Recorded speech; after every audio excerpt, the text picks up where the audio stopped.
yang sangat kami cintai, para pecinta baginda Nabi Muhammad sallallahu alaihi wasallam. Alhamdulillah, malam ini kita diizinkan oleh Allah untuk memperbaharui ikatan kita dengan baginda. Hari ini kita diizinkan oleh Allah untuk berkumpul, dan di dalam perkumpulan itu kita ingin mengasah,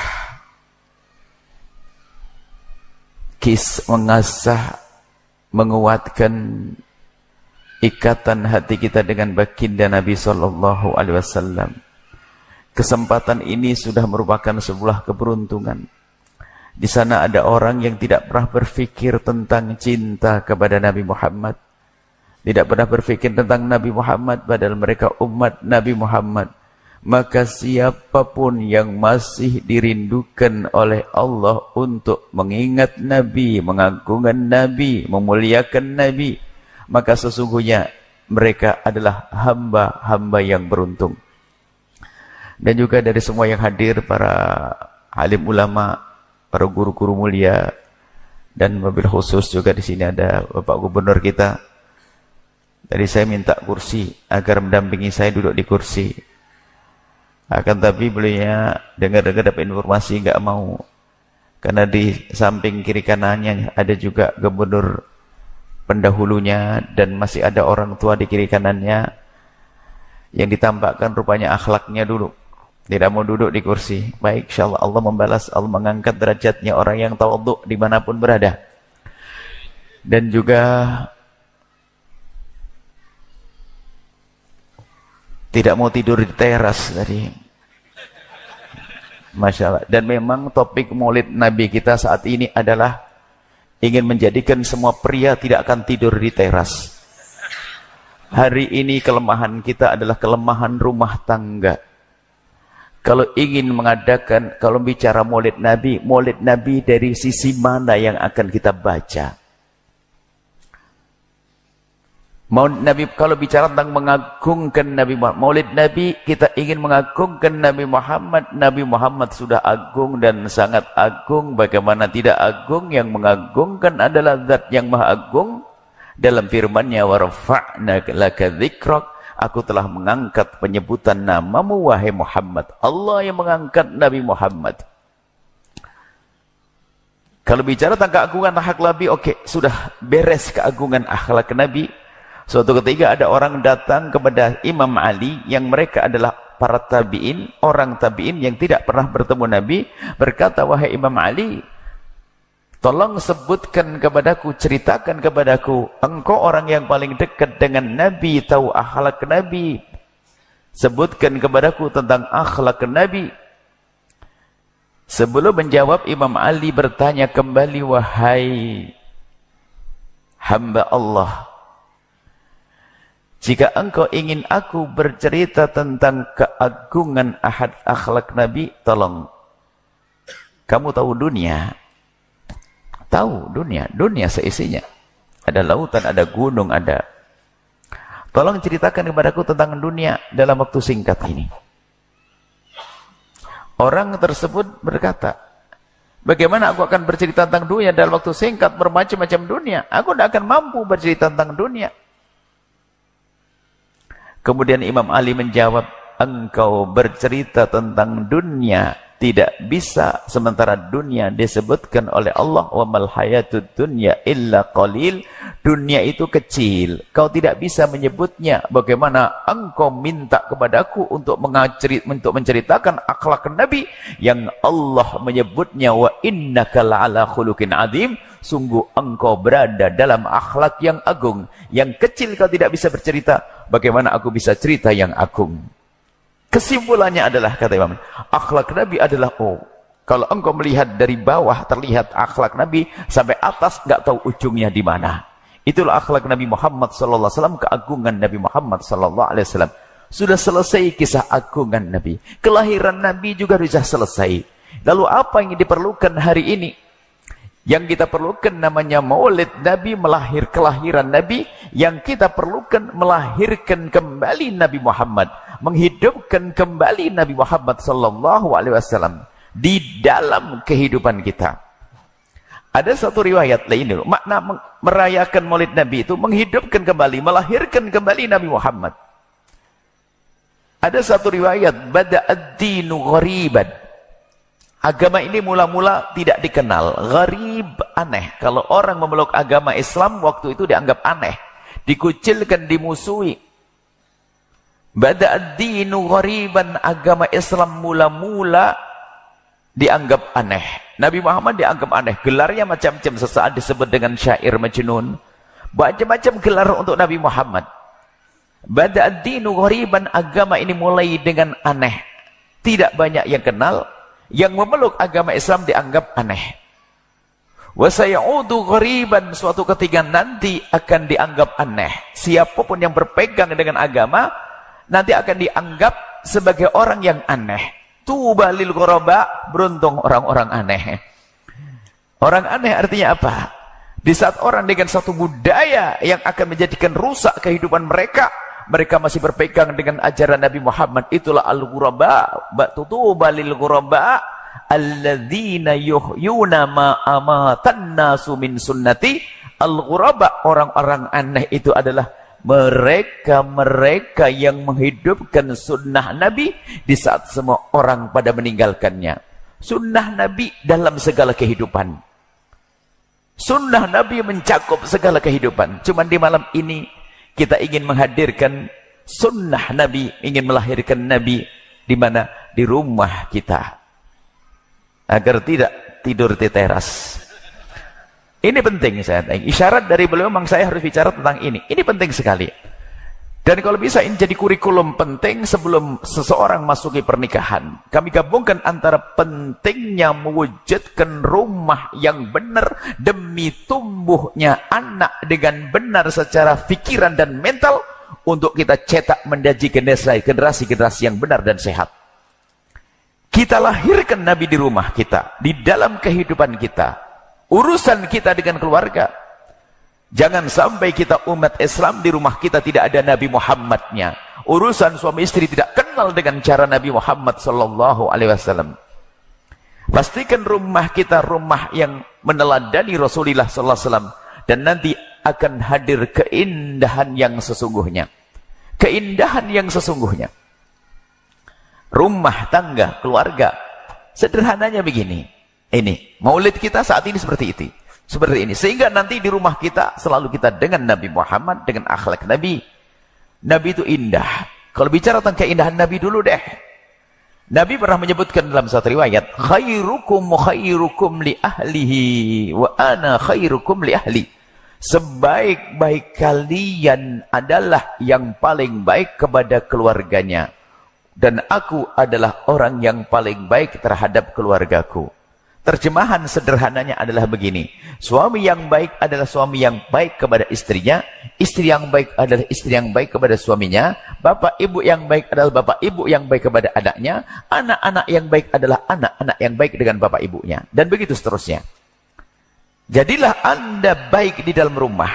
Dan ini sepertinya, ini harus menjadi sebuah kurikulum. Mungkin semacam peraturan, difasilitasi, ada kursus. Sebelum menikah bagaimana menjalani hidup rumah tangga. Supaya di saat masuki rumah tangga dengan persiapan, jangan sampai di dalam rumah tangga yang terjadi nanti percekcokan, perselisihan karena ketidakmengertian. Belum lagi nanti akan mendidik anak dengan salah, akhirnya anak pun rusak karena salah di dalam mendidik. Kami hadirkan dalam pertemuan singkat ini rambu-rambu saja. Detailnya insya Allah kalau ada kajian rutin selanjutnya kita bahas satu demi satu hingga tuntas pendidikan keluarga dan pendidikan mendidik anak. Kita mulai dari gini rumusnya. Rumah tangga Anda harus indah. Sebab Nabi Muhammad mengajarkan keindahan dan kemesraan. Nabi itu dengan cucunya indah, dengan keluarganya indah. Sampai digambarkan bahwa jika baginda Nabi itu berada di medan laga, begitu gagahnya beliau seperti tidak pernah kenal kemesraan. Tapi kalau sudah berada di rumah, begitu mesra dan indahnya seperti tidak pernah kenal peperangan. Hendaknya kita seperti Nabi.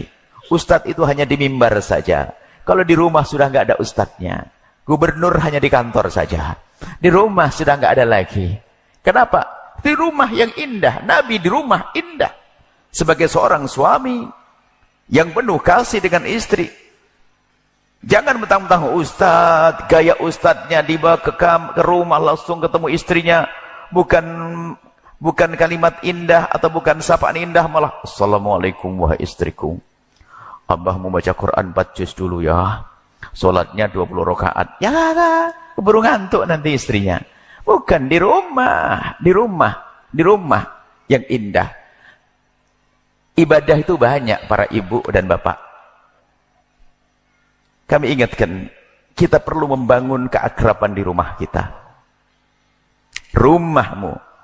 Kami ingatkan, jika Anda tidak sesuai dan yang kami omongkan, sudah, jangan sombong. Selamat tinggal kesombongan. Kalau Anda sombong, Anda akan sengsara sepanjang masa. Dunia dan akhirat. Membuat perubahan malam ini.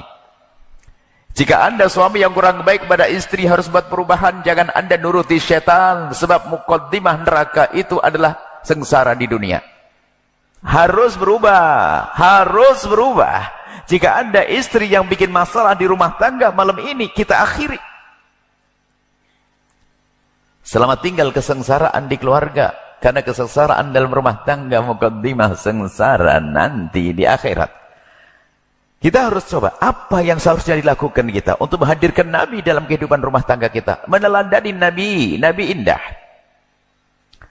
Nabi melarang kita merendahkan. Yang ada dalam suami istri itu saling menghargai. Bukan sekedar suami istri dengan sesama. Saling menghargai. Maka di dalam rumah tangga nanti ada beberapa poin ya tentunya. Mungkin sederhana, beberapa poin biarpun tidak kami bahas dengan detail. Yang pertama, pastikan rumah tanggamu itu adalah rumah tangga yang semakin hari semakin dekat kepada Allah dan Rasulnya. Kami tidak akan bahas panjang lebar karena ini pribadi antara Anda dengan Allah. Paling tidak pastikan di rumah Anda ada membaca Al-Quran bersama istri biarpun hanya 3 baris. Alif lam mim dzalikal kitabul la raiba fihi hudal lil muttaqin. Selesai hari ini. Besok minimal sebegitu. Dengan niat bismillah habis setelah salat subuh atau menjelang tidur dengan pasangan membaca Al-Quran biarpun hanya beberapa ayat. Kemudian Anda pungkasi dengan baca sholawat, berdoa. Pastikan dengan cara yang indah. Niat untuk beribadah bersama pasangan. Sederhana. Untung-untung Anda sambung dengan tahajud. Oke, dengan Allah. Jadikan rumah Anda rumah yang indah, rumah yang menjadikan Anda semakin dekat kepada Allah. Dan juga hindari hal-hal yang dimurkai oleh Allah. Televisi Anda, handphone Anda, jangan mengusir malaikat rahmat.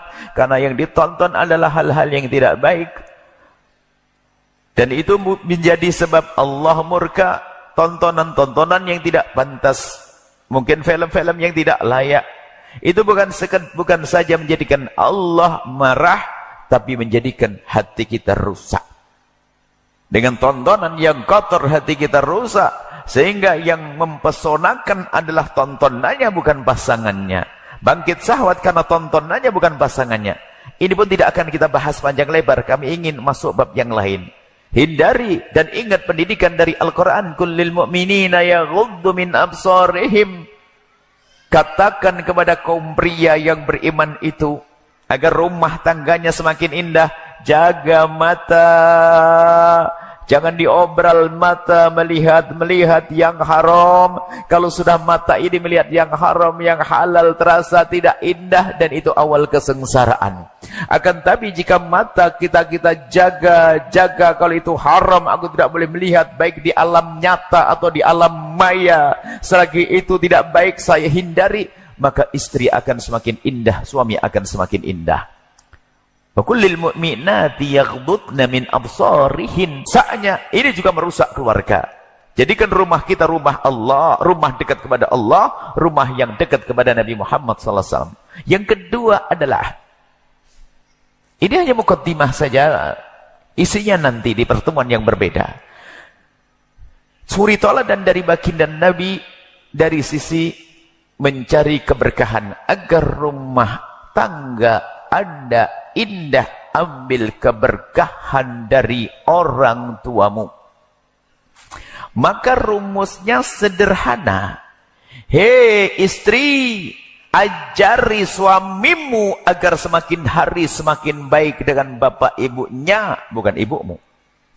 Hei para suami, ajari istrimu agar semakin hari semakin baik dengan bapak ibunya. Rumusnya sederhana. Hei para istri, ajari suamimu agar semakin hari semakin baik dengan bapak ibunya. Karena wahai para istri, jika suamimu itu orang yang baik dengan bapak ibunya, dia mengabdi, dia berbakti, dia saleh, dia layak menitipkan benih di rahimmu. Tapi kalau laki-laki itu jahat sama bapak ibunya, gak peduli dengan bapak ibunya, durhaka kepada bapak ibunya, akan menitipkan benih di rahimmu, akan jadi penjahat generasi selanjutnya. Hati-hati. Maka rugi jika engkau, hai istri, tidak mengajari suamimu baik-baik dengan bapak ibunya. Dan juga, hai para suami, jika istrimu itu orang yang baik dengan bapak ibunya, dia punya hati, dia punya perasaan, dia punya bakti, maka layak engkau menitipkan benih di rahimnya.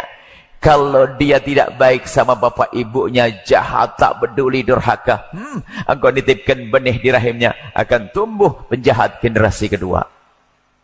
Kita harus paham makna ini.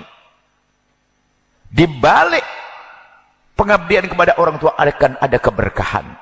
Hari ini ada loh ya, seorang suami yang melarang istrinya dekat dan baik sama orang tuanya. Atau sebaliknya. Karena dia bodoh, tidak mengerti. Bahkan kalau dalam dunia rayu-merayu, rayuan dahsyat dengan cara pengabdian. Rayuan agung, rayuan.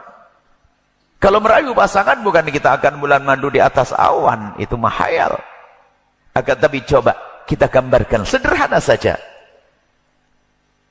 Tapi kami tidak ingin Anda hanya faham dengan akal Anda, tapi batin Anda, hati Anda yang memahami. Contoh begini. Simak, wahai para suami dan istri. Suatu ketika istri mengajak suami belanja ke warung, kedai atau supermarket. Dan biasa suami adalah yang bayari dan sebagainya. Sang istri minta ditemani sang suami untuk belanja. Pergilah suami istri ke toko, ke supermarket belanja. Sang istri mengambil satu kilo minyak goreng, 1 kilo, 1 jerigen. Suami berkata, tambah 1 lagi sayang. Sang istri mengambil beras, sang suami bilang, tambah 1 lagi sayang. Ngambil gula 1 bungkus, tambah 1 lagi. Selalu tambah 1 lagi, selalu tambah 1 lagi, tambah 1 lagi. Istri berkata, abang untuk apa? Sudahlah sayang, ambil aja. Setelah diambil semuanya oleh sang suami, dibayari. Dibayar oleh sang suami, dibawa pulang. Sampai di rumah, sang istri merapikan barang belanjaannya. Ada sisa karena rumahnya tidak terlalu gede barangkali. Raknya juga pas. Lalu berkata, abang belinya double-double jadi gak cukup. Ini gimana bang yang barang yang kita beli tadi? Kata suami, dibungkus sayang. Dibungkus? Iya ini, abang sudah beli kardus nih. Setelah dibungkus, terus mau diapain abang? Dikirim sayang. Dikirim kemana abang? Dikirim ke ibu. Ibu, kan ibu abang sudah nggak ada.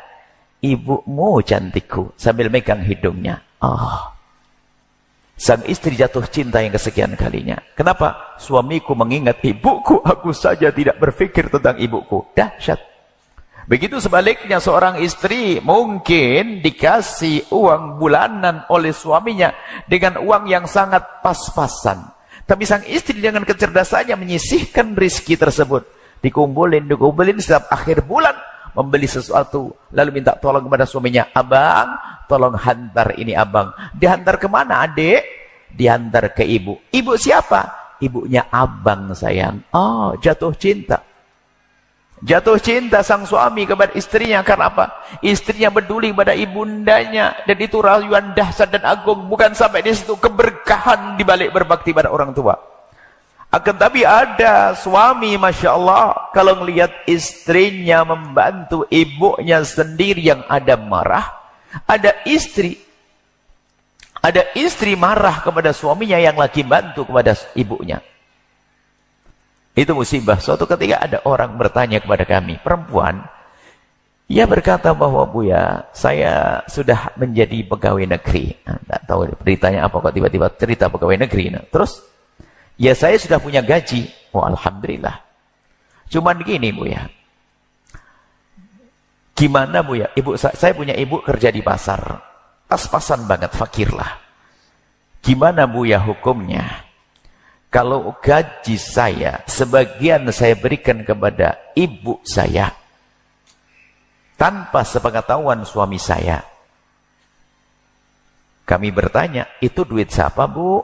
Duit saya Buya. Kalau duitnya ibu, boleh ibu kasih ke siapa saja. Orang di pinggir jalan juga boleh, apalagi kepada ibu sendiri. Tapi kalau duit suami harus izin loh ya. Kalau duit suami nggak boleh, harus izin. Tapi kalau duitmu sendiri boleh kamu berikan ke siapa saja. Oh duit saya Bu ya. Oke. Kalau duitmu itu boleh. Lalu dia berkata, alhamdulillah saya nggak dosa. Kemudian kami bertanya, ibu boleh saya bertanya? Boleh. Tanya apa Bu ya? Memangnya kenapa suamimu kalau tahu, kok memberi ibumu saja kamu tidak ngasih tahu suamimu? Dia sambil mengangkat dada berkata, Buya pernah ketahuan sekali suamiku marah-marah dalam hati saya, tapi saya tidak berani mengungkapkan. Rupanya suamimu itu adalah iblis pakai kopiah putih. Kalau ada suami yang larang istrinya berbuat baik, biarpun katanya pakai imamah, namanya iblis pakai imamah. Kok bisa istrinya mau berbuat baik kepada orang tuanya dilarang? Kalau memang anda laki-laki baik akan berkata begini, wahai istriku, kemanapun kau pergi kau harus izin, tapi kepada ayah ibundamu untuk mengabdi nggak pakai izin-izinan. Mestinya seperti itu, bukan malah dilarang. Melarang itu ngajari durhaka. Begitu sebaliknya, ada pertanyaan suatu ketika seorang laki-laki tiba-tiba bertanya, Buya kan selalu ngajari kompak. Cuman saya ini dalam hal ini nggak bisa kompak. Dalam hal apa? Ibu saya ini janda. Saya punya adik kelas 6 SD. Ayah saya baru meninggal dunia. Dan yang paling sukses adalah saya. Mau tidak mau, saya jadi tulang punggung. Terus, dalam hal ini saya tidak kompak dengan istri. Dalam hal gimana? Saya tuh membantu ibu saya tidak pakai izin istri saya. Diam-diam. Apakah boleh begini ini? Kami tanya, Pak, istri sudah kasih nafkah? Sudah. Mobil ada, semua lengkap deh, cukup. Kalau istrimu sudah engkau beri nafkah, selebihnya kau boleh kasihkan siapa saja uangmu. Apalagi ke ibu. Dan dia berkata, alhamdulillah, jadi nggak apa-apa ya. Nggak apa-apa. Cuman boleh saya tanya, apa Bu ya? Memangnya kenapa istrimu, kalau tahu kamu membantu ibumu, pernah, ini kan kisah lama, pernah suatu ketika istri saya menemukan tanda transfer di saku saya. Waktu mau dicuci. Waduh, marahnya sebulan. Dalam hati saya berkata, rupanya ada juga wewe gombel pakai kerudung. Wewe gombel tuh. Tahu wewe gombel? Kuntilanak, gendruwo, hantu, pakai kerudung. Kenapa begitu? Dia mengajari suaminya untuk durhaka. Tidak, rumah tanggamu ambil keberkahan dari orang tua. Keberkahan orang tua. Sebab pada zaman Nabi, pernikahan ini yang seharusnya menjadi berkah, kadang menjadi sengsara. Sengsaranya dimulai dari kadang sebelum menikah. Nikah nggak peduli dengan izin orang tua, petunjuk orang tua, demi cinta. Ada ini awal kehancuran. Setelah menikah, kisah Al-Qamah bagaimana? Setelah menikah berubah dengan orang tua. Ini ada. Akan tapi pernikahan Anda pernikahan istimewa. Setelah menikah, Anda harus semakin dekat kepada orang tua. Kuncinya sederhana, hei istri, ajari suamimu agar semakin hari semakin baik dengan bapak ibunya. Wahai suami, agar ajari istrimu agar semakin hari semakin baik dengan bapak ibunya. Hati-hati. Kalau istrimu baik, maka itulah istri yang solehah. Suami baik dengan bapak ibunya, suami yang soleh. Kita lanjut sampai di sini. Koreksi, ayo yang biasa ngelarang istrinya karena kebodohan. Kadang-kadang baca kitab Uqudul Ijan, ini santri ngantuk. Baca kitab Uqudul Ijan tapi ingat bacanya kebalik barangkali. Atau dia hanya senang liwat, ketinggalan. Kamu sudah diberikan kepadaku oleh bapakmu. Jadi kamu tidak boleh urusan dengan bapakmu. Ah, ini gila dia. Kok ada semacam itu? Namanya orang salah faham, ya salah faham. Baik, kita lanjutkan. Yang kedua, ini selesai ngambil keberkahan dengan Allah dan kepada orang tua. Kemudian selanjutnya kalau punya guru, dekatkan pasanganmu dengan gurunya, karena ikatan murid dengan guru adalah menjadikan keberkahan dalam hidupnya. Kemudian kita lanjutkan. Itu kan teori keberkahan. Sekarang teori dohir secara pergaulan. Yang pertama, di dalam rumah tanggamu, hindari mencaci dan merendahkan pasangan. Jangan ada budaya merendahkan, baik secara langsung atau pakai sindiran. Kalau memang istrimu rendah, kurang baik, engkau adalah suaminya, harus menjadikan dia baik. Kalau suamimu kurang baik, bukan untuk direndahkan dan dicaci, akan tapi untuk diangkat. Ada kebiasaan mencaci dan merendahkan, itu na'udzubillah, menyakitkan. Mencaci, merendahkan, menyebut kekurangan, ini adalah budaya yang jelek. Maka sebetulnya begini ya, ini adalah pendidikan yang insya Allah nanti kita hadirkan juga di Pekanbaru, tidak tahu kapan waktunya. Cuman waktunya harus panjang. Dalam rumah tangga itu kita bagi dua, menuju dan menjaga. Kalau menuju itu mencari pasangan. Kalau mencari pasangan itu tolong yang benar, matamu yang melek. Jangan terlanjur cinta. Akhirnya gula Jawa rasa coklat. Sudah nggak benar masih saja dicintai. Ini kan kebodohan. Kalau dalam mencari pasangan melek benar, siapa dia, akhlaknya bagaimana. Jangan hanya cinta, cinta, cinta. Kita ada istilah cinta. Itu adalah masalah diklat cinta. Dan rupanya di saat kita buat diklat cinta, peminatnya luar biasa. Karena orang rindu untuk bercinta yang benar. Baik, kita tidak akan bahas di sini. Nah, di sini ada di dalam rumah tangga, menuju rumah tangga. Kalau mencari pasangan, tolong yang benar. Siapa dia, akhlaknya, perilakunya. Kemudian kalau sudah menjadi pasangan, beda dong. Jangan terlalu ketat-ketat menilainya. Memaafkan, tinggal dibangun bersama. Kalau bahasa guyonannya begini loh ya. Kalau kamu mencari pasangan, pandang calon pasanganmu dengan mata melek, bener. Tapi kalau sudah menjadi pasanganmu, pandang pasanganmu dengan mata remang-remang. Maksudnya, kalau ada kesalahan mudah dimaafkan. Jangan dikit-dikit disebut. Kadang-kadang orang mulutnya tajam. Kalau nggak nyelekit, ngomongnya bukan dia. Ada macam, kenapa kok kamu kurus? Kenapa kok gemuk? Kemana kamu hitam? Kenapa hidungmu begitu? Kenapa ini mulutnya kok mulut menyakitkan? Dengan pasangan. Termasuk mohon maaf. Gurauan pun harus ada batasannya. Gurauan ada batasannya. Kalau tidak mengarah kepada sesuatu yang terhormat, hindari. Mohon maaf ini. Kadang dianggap sepele. Mohon maaf, buang angin tidak pakai tata krama. Itu bisa menjadikan satu suasana yang tidak indah. Jangan dianggap sepele. Kita saling menghargai pasangan. Jangan mencaci, mengolok. Kalau mencaci, biarpun kalimatnya indah, tetap menyakitkan. Kadang mohon maaf komentar, celekat-celekit. Kalau ngomong menyakitkan, kadang bahkan caci maki. Sesaat dibilang binatang, kucing, ada binatang. Kalau sampai dikatakan mulutnya mulut kebun binatang. Semuanya ada untuk menyifati pasangannya.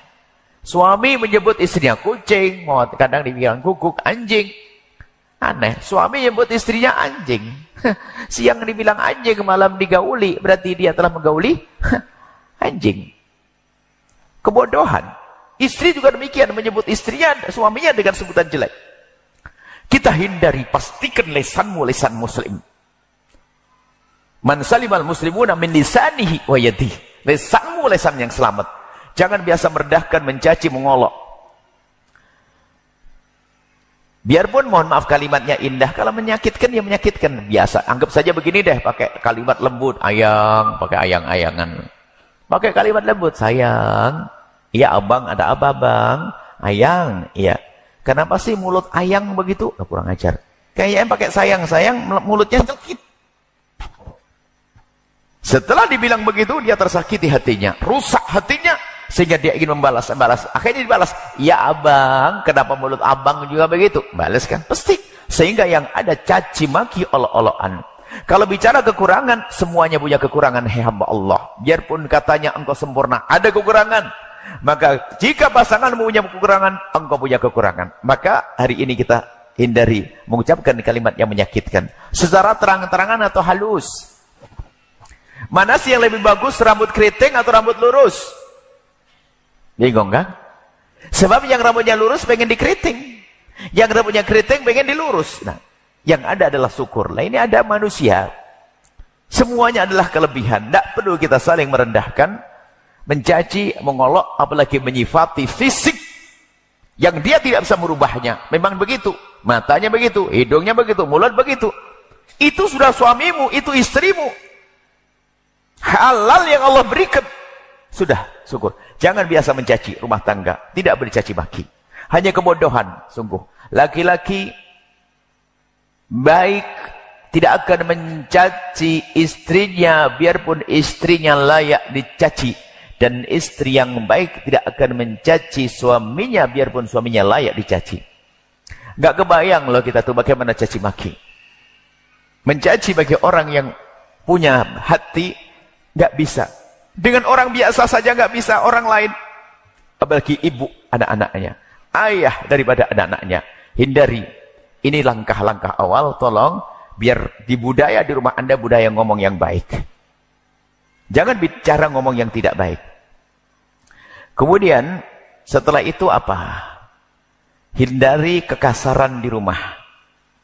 Ngomong kasar maksudnya, ngangkat suara, dikit-dikit marah dan sebagainya. Sebab mencaci dan ngomong kasar itu kalau ada di dalam rumah itu diam-diam akan jadi contoh buat anak. Kami gambarkan begini sederhananya. Putra seorang anak umur 18 tahun membuka kamarnya. Mau keluar, lalu melihat ibunya di meja makan sama ayahnya lagi cubit-cubitan dan suap-suapan. Sang anak melihat, sekejap dia melihat, sepintas dia melihat, balik ke kamarnya, dia pejam mata. Bersama pejam matanya akan masuk ke dalam dirinya bermacam-macam kebaikan. Kekaguman, oh ibuku menghargai ayahku. Oh ayahku menghargai ibuku. Oh ibuku memperhatikan ayahku. Dan seterusnya. Tersimpulkan dalam dirinya, aku gak boleh macam-macam sama ayah. Kalau aku macam-macam sama ayah, mama pasti marah. Ini diam-diam karena melihat kemesraan. Sama. Di saat melihat seorang istri, mohon maaf, jadilah contoh yang baik di dalam keluargamu. Rusak anakmu adalah dari dirimu. Jangan salahkan orang lain.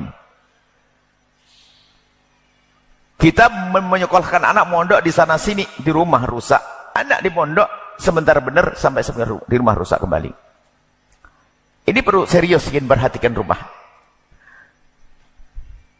Contoh jika seorang istri diingatkan oleh suaminya, ayang, jangan gitu dong, masalah nggak boleh dong, astagfirullah, masya Allah. Di saat diingatkan sang suami, ternyata sang istri menoleh, tersenyum dan mendekat kepada suaminya. Bahkan mungkin sambil mengecup kening suaminya lalu berkata, abang, terima kasih. Abang telah mengingatkan saya. Masya Allah, tambah gandeng deh. Dilihat oleh seorang anak. Anak melihat pemandangan ini. Masuk ke otaknya satu pendidikan. Bahwa kalau aku diingatkan seperti itu harusnya. Seorang suami diingatkan oleh istrinya. Tolong hei suami. Biasanya yang sok sombong kan suami. Kalau diingatkan oleh istri, apapun peringatannya, sambut dulu, karena Anda contoh bagi anak Anda. Langsung, makasih istriku tercinta, Masya Allah. Ingetin abang, Masya Allah. Tambah cantik deh, Masya Allah. Tambah cantik deh, Masya Allah, makasih. Sang anak melihat pemandangan seperti itu, singkat. Sesuatu itu dilihat singkat, tapi tertanam di hatinya. Oh begitu kalau aku diingatkan. Berbeda di saat seorang anak, ini coba Anda perhatikan sebagai contoh untuk bahan renungan. Di saat seorang anak lihat ibunya diingatkan oleh ayahnya, yang jangan gitu dong, itu gak boleh. Alah bang, kenapa sih bang ngomong gini aja gak boleh, ribet. Cerewet diingatkan, sang anak ngerekam. Bahwasanya kalau diingatkan, aku harus seperti itu. Makanya kalau di rumah Anda ada anak, Anda ingatkan kok membangkang, jangan-jangan Anda pernah ngasih contoh, Anda tidak sadar. Kalau memang contohnya baik, nggak bisa ngapain, nggak bisa ngomong dia. Ibu diingatkan ayahku malah mencium dan meluknya. Allah, nggak mungkin dia berani karena contohnya semacam ini. Maka berantem dalam rumah tangga merusak anak. Ribut setiap hari, berantem dar. Ini pemandangan rumah yang indah. Coba pemandangan rumah yang sebelah. Seorang anak gadis umur 18 tahun buka kamarnya, ngelihat ayah ibunya di ruang tamu berantem. Apa kata sang anak? Lanjutkan sampai pagi. Tiap hari berantem. Tertanam di otaknya contoh bahwasanya kalau aku punya masalah ya ribut kayak begitu. Sehingga waktu pergi ke sekolah dia disinggung sama kawannya, berantem sama kawannya. Ini belum, itu masih di sekolah. Nanti kalau menikah, biarpun dia mendapatkan suami yang sangat baik, soleh, lembut, tetap manusia. Di saat dia salah, ramai berantem. Kenapa? Dia tidak mengerti kalau menyikapi kesalahan, kecuali harus berantem menurutnya. Ini coba rumah tangga Anda, rumah tangga indah. Tolong ya, ini sederhana, ini mukaddimah. Sehingga setelah ini Anda mencari bagaimana agar rumahku indah. Kita punya sesuatu, ada beberapa poin, kurang lebih ada 6 poin bagaimana rumah tangga Anda indah. Di antara ini kami hadirkan singkat. Selamat tinggal dengan caci maki, selamat tinggal dengan mudah marah-marah. Marah-marah di rumah, ngangkat suara. Sombong. Ini kesombongan dalam rumah tangga, hindari. Kalau diingatkan, makanya saya tambah lagi, mudah mengingatkan dan mudah diingatkan. Jadi kalau Anda diingatkan, tadi sudah dimasukkan, ucapkan kalimat terima kasih. Makasih telah diingatkan. Abang tambah gandeng deh ngingetin saya. Dilihat oleh sang anak sebagai contoh. Dan budaya komunikasi hidup nanti. Kalau seorang suami diingatkan oleh istrinya dengan gaya soknya, sombongnya, lo gebrak itu, diam kau, gebrak meja, diam. Istri di esok harinya sudah tidak berani lagi mengingatkan. Lebih baik diam, terserah dia masuk neraka, nyungsep. Sebab kalau diingatkan marah-marah. Yang rugi Anda. Itu suami. Kalau suami gebrak meja atau buka pintu. Kalau istri, kalau diingatkan oleh sang suami, istri diingatkan sang suami, tidak ngebrak meja. Akan tetapi kalau perempuan modelnya kalau diingatkan suami cemberut 3 hari, Masya Allah. Saya kira dia bukan perempuan cerdas. Sebab coba ibu perhatikan, perempuan kan umumnya senang dandan kan, pakai bedak setengah senti biar tampak cantik kan begitu. Sudah dandan cantik-cantik, tak taunya dirusak dengan cemberut. Suruh ngaca deh kalau gitu. Tidak tambah cantik loh cemberut itu, wahai ibu. Kadang ada perempuan kalau diingatkan, memang bentak nggak berani dia, tapi langsung mukanya berubah.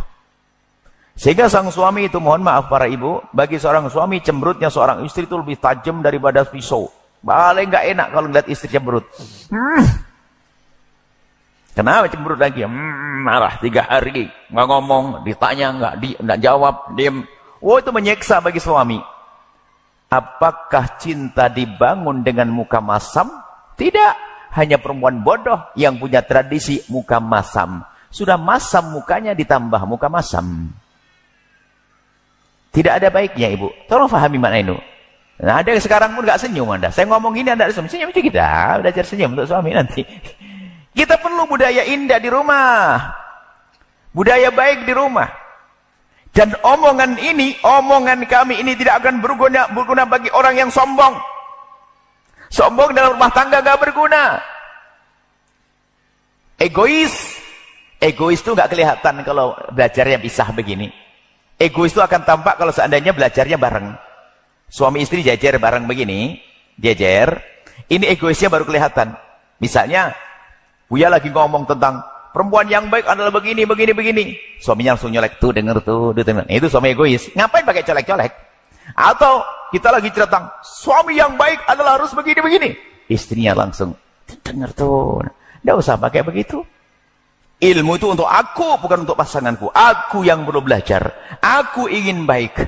Sebab kesombongan merusak rumah tangga. Orang sombong tidak akan indah rumah tangganya. Selamanya. Egois. Sehingga suami nanti ujung-ujungnya, suami bukan dikagumi. Suami ditakuti. Kayak monster. Gendruwo tadi. Kayak monster menakutkan suami. Sehingga istri kalau dengan suaminya, diskusi nggak berani, usul nggak berani, ngomong nggak berani, rumah tidak indah. Suami, istri juga ada istri menyeramkan. Istri menakutkan ada. Yaitu mudah cemberut dan seterusnya. Baik ya, selesai. Selamat tinggal dengan budaya-budaya semacam itu. Mudah mengingatkan. Budaya ceria. Jangan gampang marah-marah. Marah itu nular. Marah itu nular kalau sudah ada seorang suami mudah marah kepada istri. Istri bertahan mungkin hanya beberapa minggu. Setelah itu pada akhirnya ketularan juga marah-marah. Suasana rumah itu marah. Sehingga kalau sudah biasa marah akan tercipta satu lingkungan yang tidak sehat. Tumbuh anak-anak yang sakit mentalnya.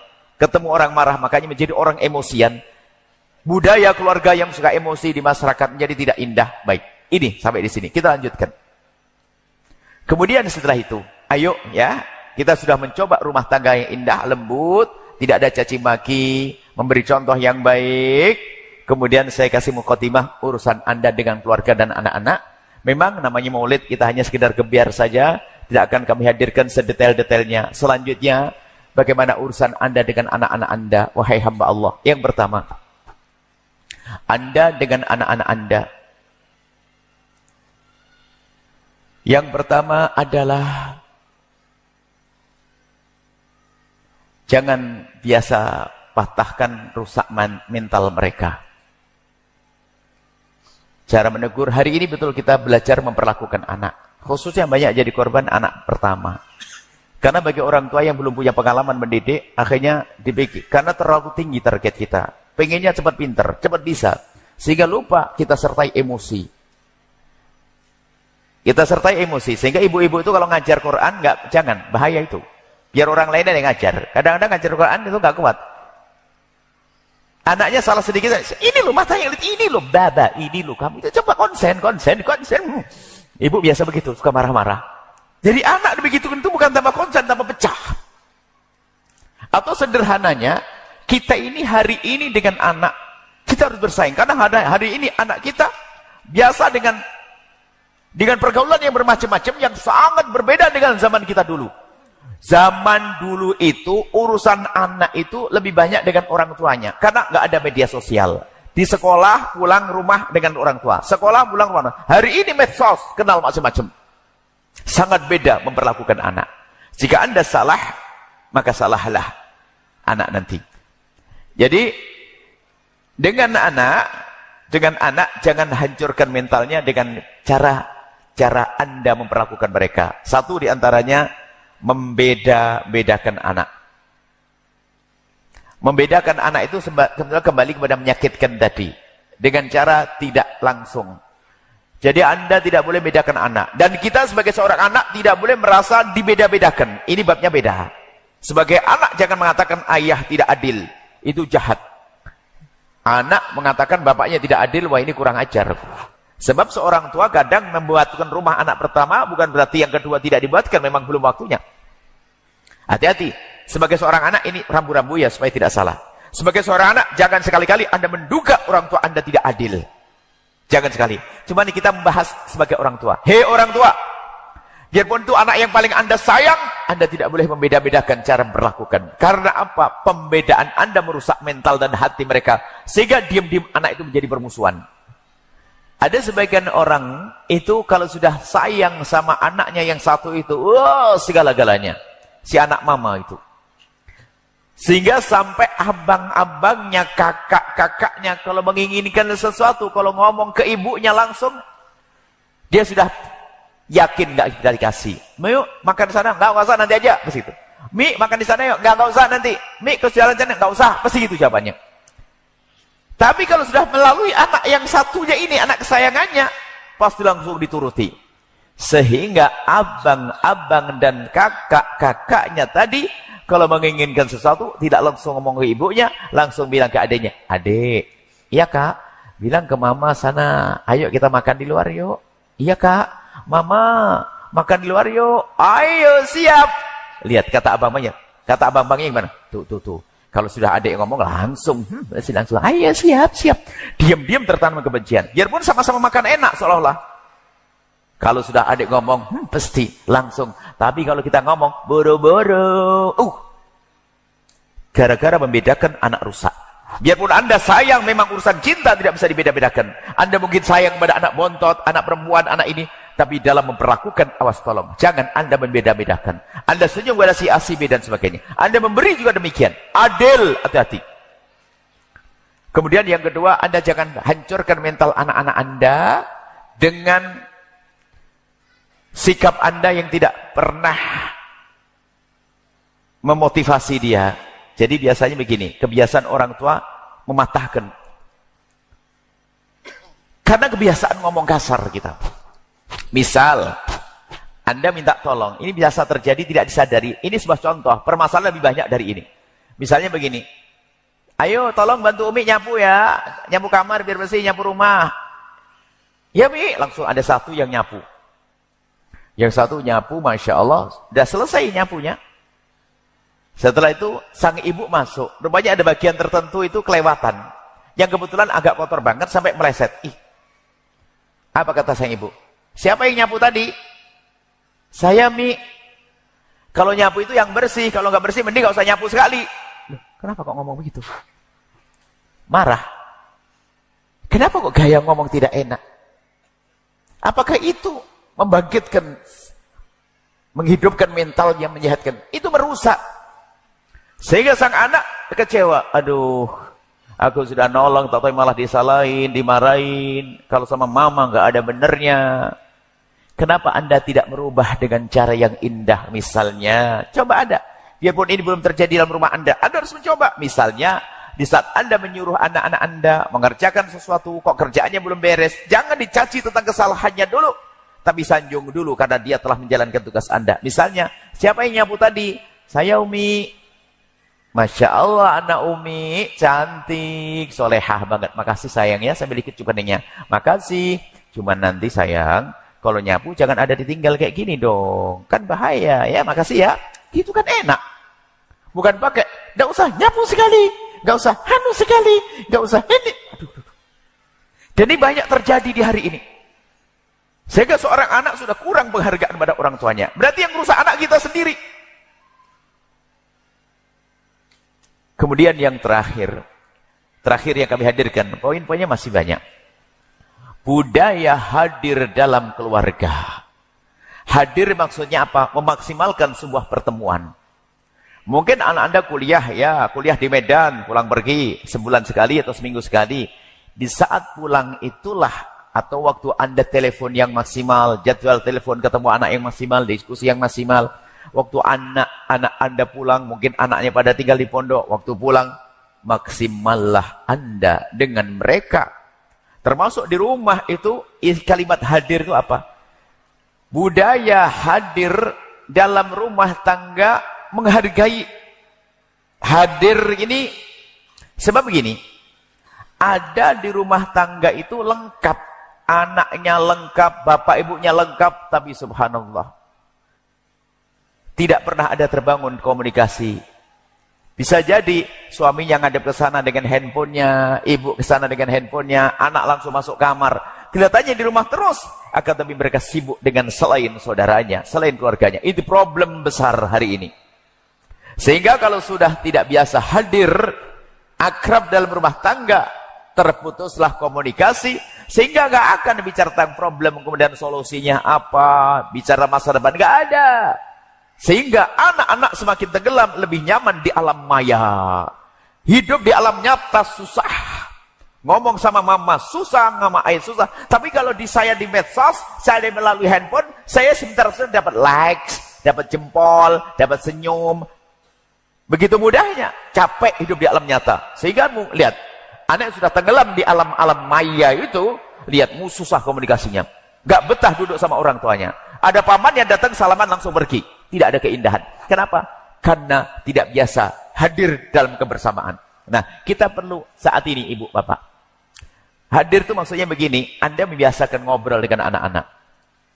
Maka kurangi sebab hilangnya komunikasi. Handphone misalnya.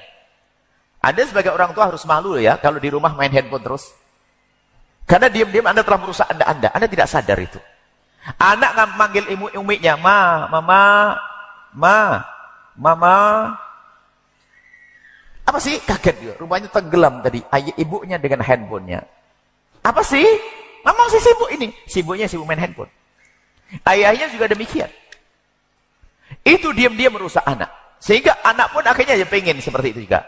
Akhirnya budaya jelek muncul, yaitu ibunya dengan handphonenya, suaminya dengan handphonenya, anak di kamar dengan handphonenya, biarpun 24 jam ada di rumah, gak ada sepatah kata yang diucapkan, gak ada obrolan, gak ada keindahan.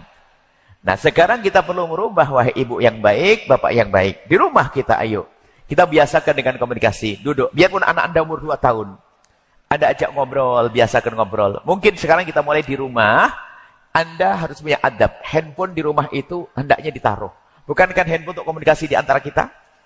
Kalau sampai di rumah mungkin mulai hari ini, Anda sebagai orang tua memulai, jujur. Al-wa'yu, kesadaran dulu dari orang tua.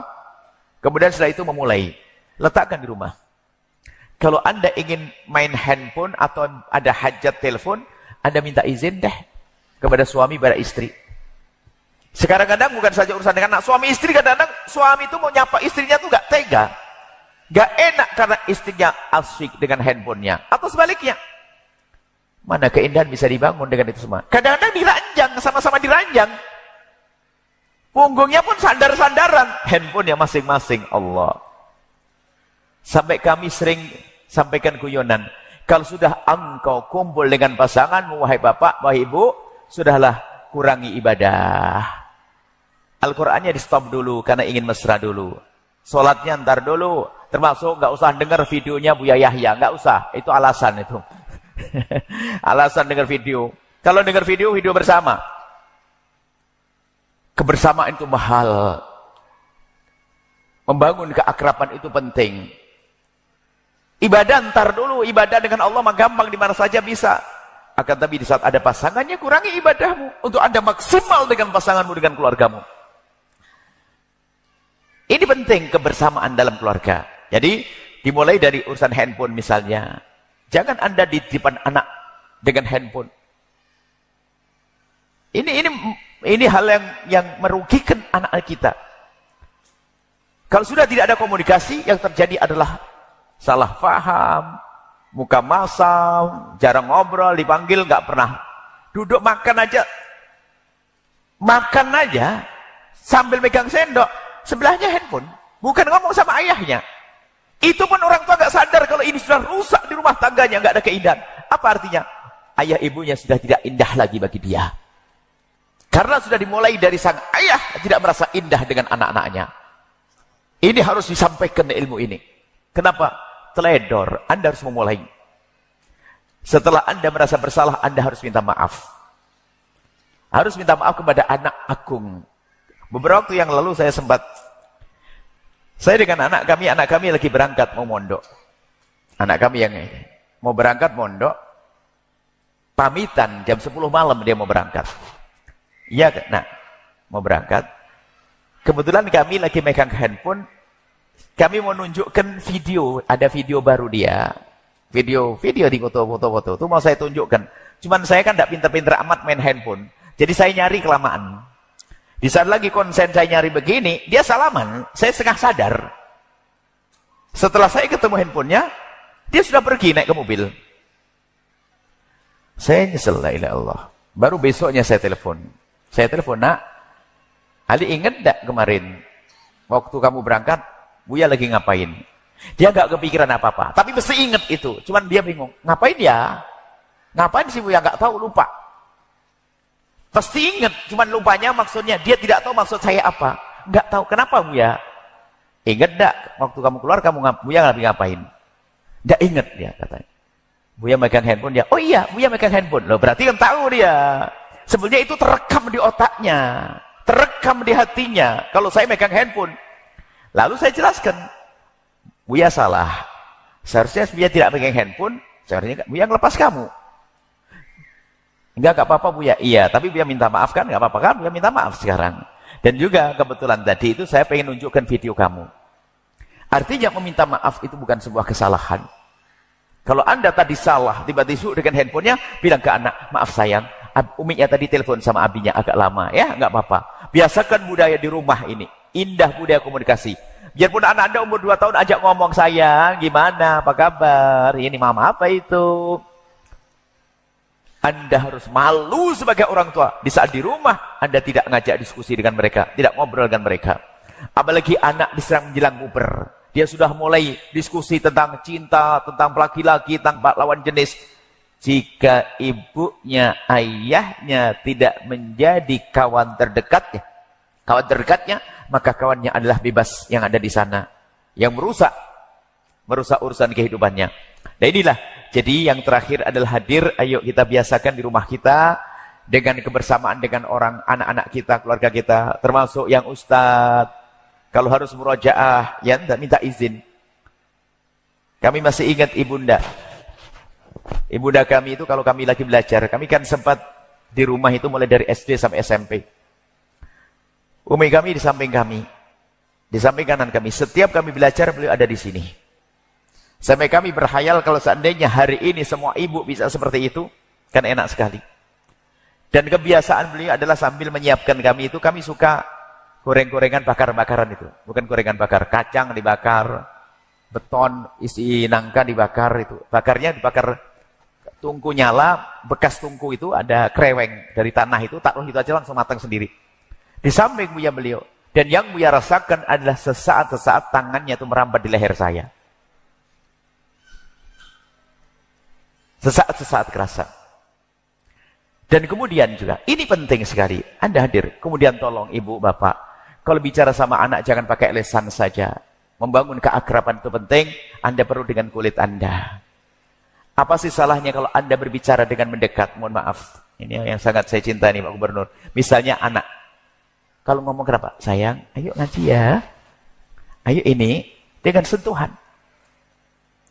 Sentuhan dengan kalimat indah, bahkan mungkin dengan bisikan, ayo. Jangan, ayo ngaji sana biar pinter ya, ngaji. Ibunya makin heboh, ngaji ya biar pinter, biar gak bodoh kayak umiknya. Ya memang bodoh umiknya. Coba Anda amalkan ini, ringan. Kemudian jika Anda masuk ke kamar anak Anda, kalau belum tidur, Anda sapa, Anda kecup keningnya.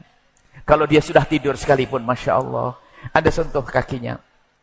Anda kecup keningnya, Anda pegang pipinya. Biarpun dia tidur, rohnya kerasa.